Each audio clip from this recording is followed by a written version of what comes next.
दोस्तों सबसे पहले आप इस वीडियो को लाइक कर दीजिए क्योंकि बाद में आप लाइक करना भूल जाते हैं। तो प्लीज वीडियो को टक से लाइक करें। एक बार एक साधु महाराज अपने एक शिष्य के घर ठहरे हुए थे। काफी अमीर आदमी था वह शिष्य। बहुत से व्यापार थे उसके घर में, बहुत सारे नौकर चाकर, सब कुछ बढ़िया चल रहा था। साधु महाराज अक्सर एक बार कुछ दिनों के लिए अपने उस शिष्य के घर आकर ठहरते थे, क्योंकि वह शिष्य जिस नगर में रहता था उस नगर में उस साधु महाराज की इष्ट देव का एक भव्य मंदिर था, जहां पर साधु महाराज हर साल दर्शन करने और घूमने के उद्देश्य से आते थे। इसलिए वह जब भी मंदिर दर्शन करने आती तो उस शहर में रहने वाले अपने शिष्य के घर कुछ दिनों के लिए जरूर रुकते। इससे पहले साधु महाराज जब भी उस शिष्य के घर आती तो उस शिष्य काफी उत्साहित और खुश दिखता था। लेकिन इस बार जब साधु महाराज उसके घर में रुके हुए थे तो उसने अनुभव किया कि शिष्य आजकल काफी परेशान और चिंता में रहता है। साधु महाराज शिष्य के पत्नी से पूछा, क्या बात है, आजकल तुम्हारे पत्नी काफी चिंता में रहती है?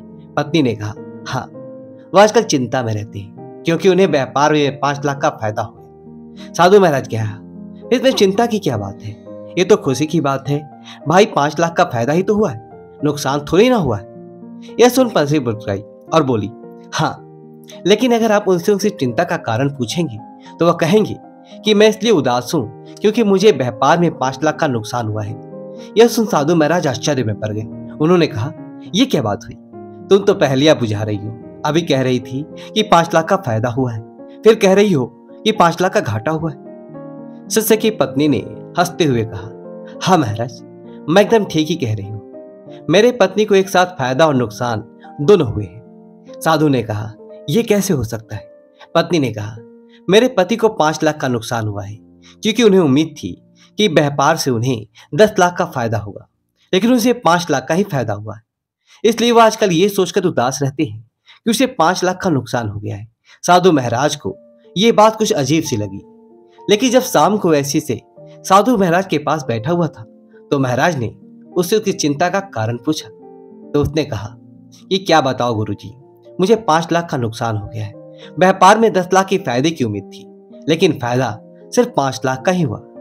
यह सुन साधु महाराज मन ही मन मुस्कुराए और सोचने लगे कि इस इंसान का ध्यान अपने 5 लाख के फायदे की तरफ नहीं है, बल्कि उस 5 लाख के नुकसान की तरफ है, जो 5 लाख सिर्फ इसकी उम्मीदें और आकांक्षाओं में थी, जो वास्तव में कभी थे ही नहीं। दोस्तों, सोचिए कि अगर उस इंसान को सिर्फ 5 लाख के फायदे की उम्मीद होती तो क्या वह दुखी होता?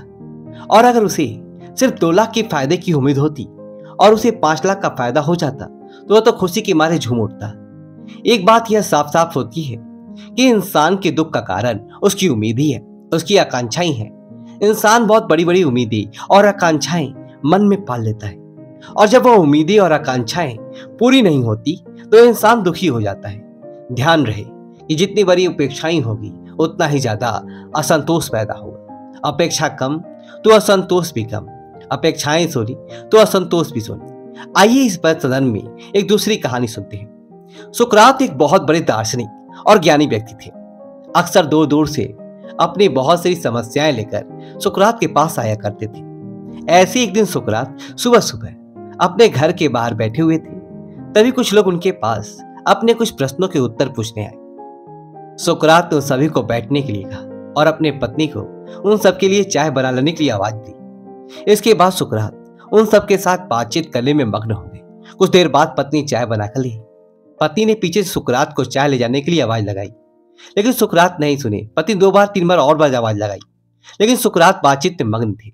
इस बात पर पत्नी को सुकरात के ऊपर इतना गुस्सा आया कि उसने चाय से भरी केतली को सुकरात के सर के ऊपर खाली कर दिया। सुकरात का आधा चेहरा जल गया, लेकिन सुकरात अचानक से खड़े होकर आसमान की तरफ देखते हुए हाथ जोड़ने लगे। ये सब देखकर वहां आसपास से बैठे लोग उतर गए और सुकरात से पूछा, क्या हुआ?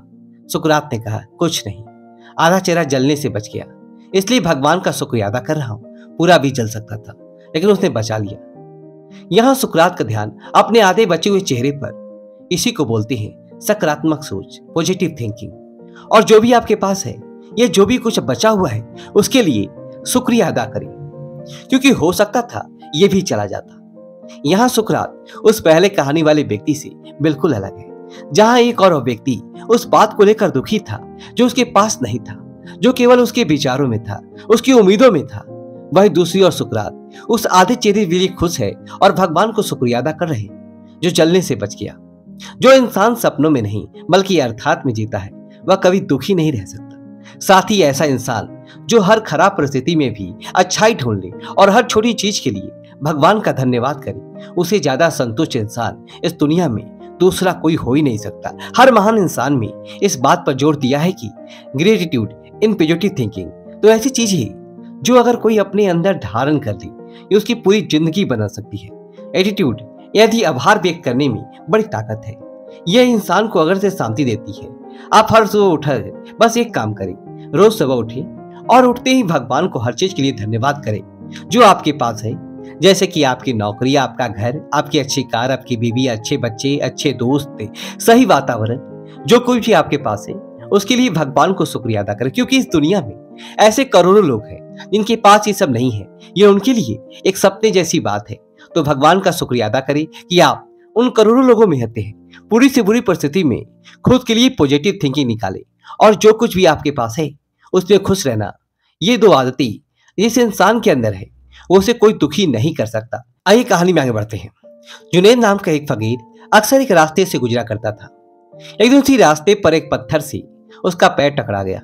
पूरा पैर लहूलुहान हो गया, लेकिन जुनैद वहीं बैठकर हाथ जोड़कर ईश्वर का धन्यवाद करने लगा।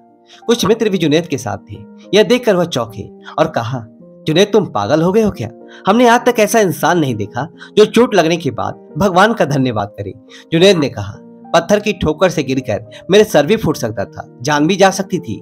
अच्छा हुआ कि सिर्फ पैर में ही चोट लगी और बच गए, क्योंकि इससे भी बुरा हो सकता था।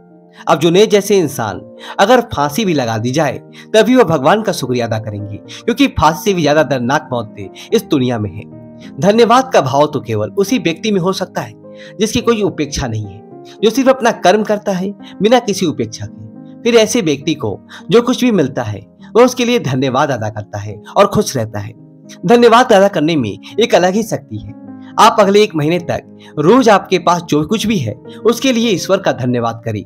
1 महीने के बाद आप पाएंगे कि आपके अंदर एक गजब की शांति और संतुष्टि नजर आएगी। दोस्तों, आपको वीडियो को लाइक करें और कमेंट बॉक्स में नमः शिवाय लिखकर हमारे चैनल सब्सक्राइब करें। धन्यवाद दोस्तों।